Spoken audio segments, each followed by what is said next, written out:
Hello everyone, welcome to this fifth part of the course, and well, let's finish modeling all this scene in this part. We still have to place the background and not much else, alright? So let's get into it. In order to make the background, let's create a plane. We'll rotate it from orientation. Here we can rotate this plane with no hassle. We can set its orientation to -z and we'll place it around here, kind of in the background. Let's lower the segments like this, and this will be around here more or less, like this. We make this bigger in width and height.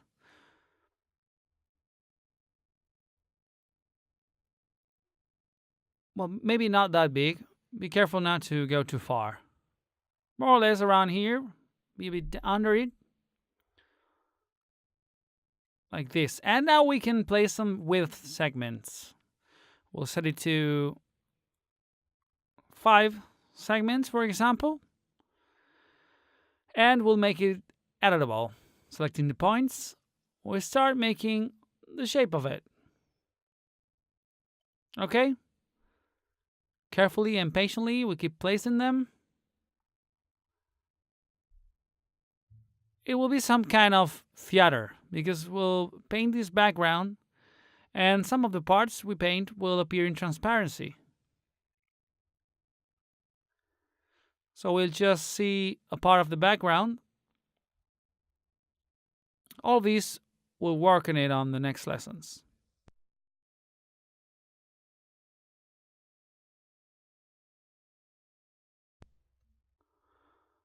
Alright, just doing something like this would be fine. Take these points and we'll lower them. Okay. We should get something like this. Alright, we'll continue with this. On top of the cheese, we can also place some onion strips. So we'll make a plane and we'll place this plane more or less over it. Alright, we'll take these segments out and leave it at 1, and here we'll set it to 10. Let's see, like this. And this is what will be on top. We'll put some volume on it. Let's make it like this. Let's lower the segments a bit to 7. Make it editable now. And we'll take each end's points and disabling these. We'll scale them like this. Okay?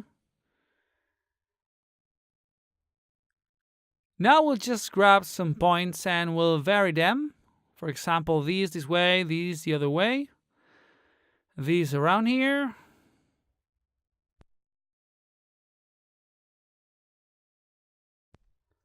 And in order for this to gain some volume, remember we go to Simulate, we take a cloth tag and place this element inside. We select the tag, and as always, we'll set a thickness, for example 3 centimeters, and we'll lower the subdivisions to 0. And now, if we're happy with the shape, as always, right-click and current state to object. Let's delete this.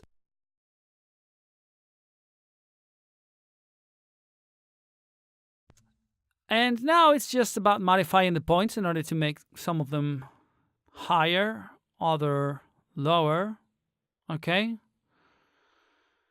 Especially in both ends. So they're a bit low, so it looks nice.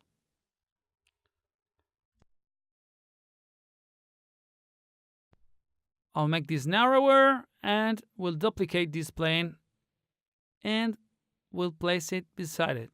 All right.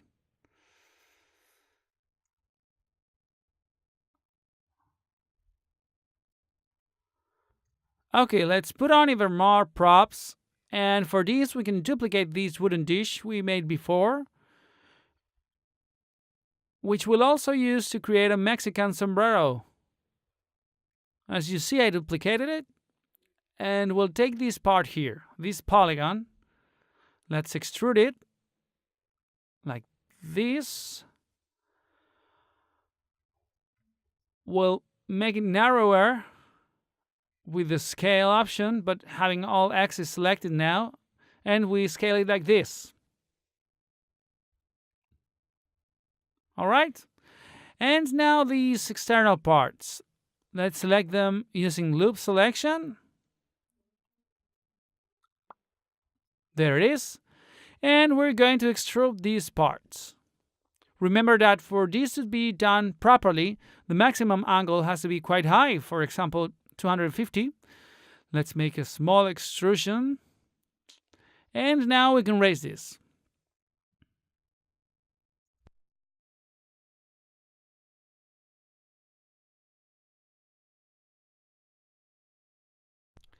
There it is. In order to make a sombrero shape, we can grab this and make it taller.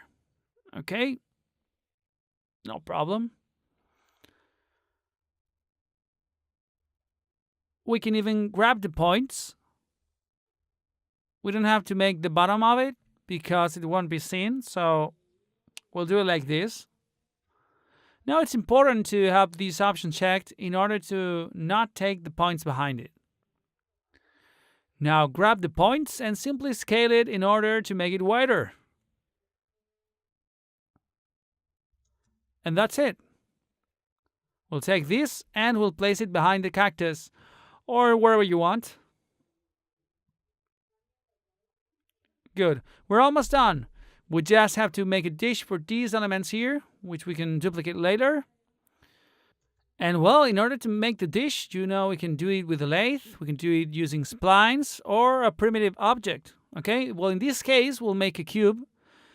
We'll make it thinner, longer, and wider, like this. Make it editable. Select the polygon option, grab the middle polygon, right-click, extrude inner. Okay, and now in extrusion, a regular one downwards, around here more or less. Let's grab the bottom and we scale these. And now we make an inner extrusion, like this. And now slightly downwards.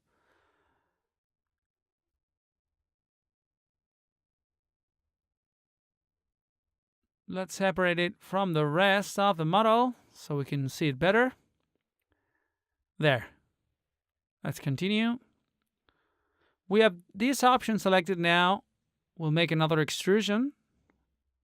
Okay. And around here, right before it goes through the bottom, okay, around here, we'll make it a bit smaller. Now we can just simply grab the points or the edges. In this case, we set a side view like this. We get the rectangular selection, uncheck this, and we grab the top points. And now with the T option, scale, we scale it like this. Okay.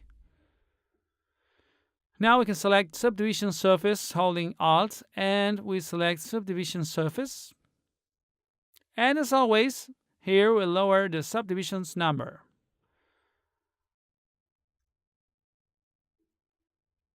Now we have the dish done. Right-click it, current state to object, delete this, and we keep the dish, which we can slightly modify it a bit more. If, for example, make it thinner. Now it's maybe time to organize all these a bit. So everything we see it's finished, like for example the flower pot, which we like its shape. It's nice. This one we could already right-click it and choose current state to object, rename it, and everything we see inside subdivisions we can do the same. Okay, here we play with the level of polygons we like. I want to do this in order to sort everything out and place everything into groups, for example. For this taco, for example, to be all in one group, okay? All the meat chunks, tortilla, the cheese, and everything. Just place it inside a group. So we'll save this and we'll start doing all this. Save the project. And let's start. For example, this one here is the dish. This is the sombrero. This is the onion.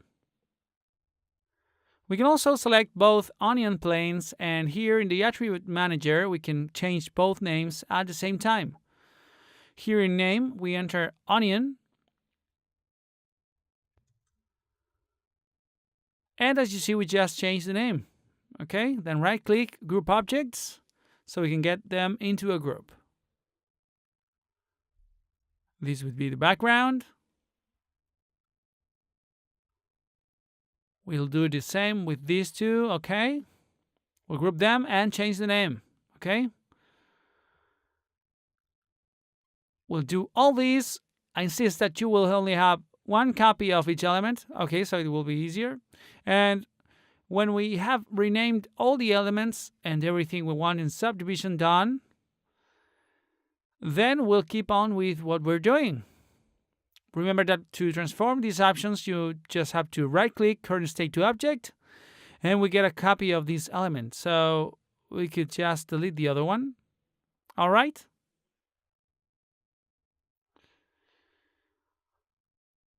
Good. So we'll keep on it, go through everything, and we'll continue afterwards.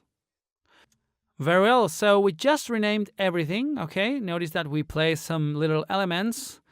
We duplicated the mid chunks and we put them in here, and I renamed them to peppers.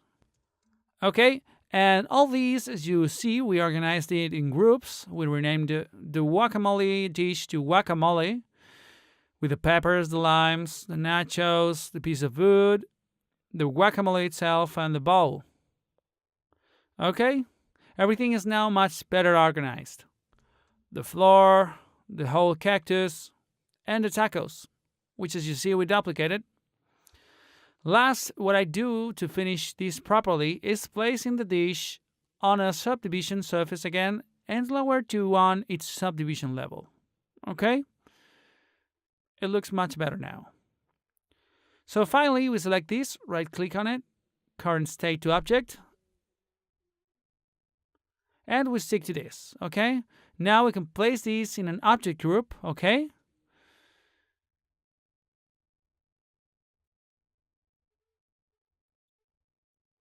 And we place it beside it. Like this. Finally, we would have finished the modeling.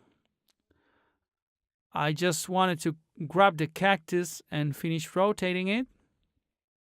Like this. Okay?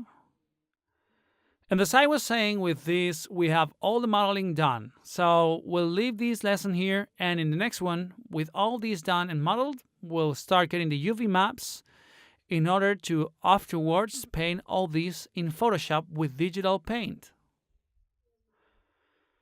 So we'll leave it here, and I'll see you in the next lesson. See you later.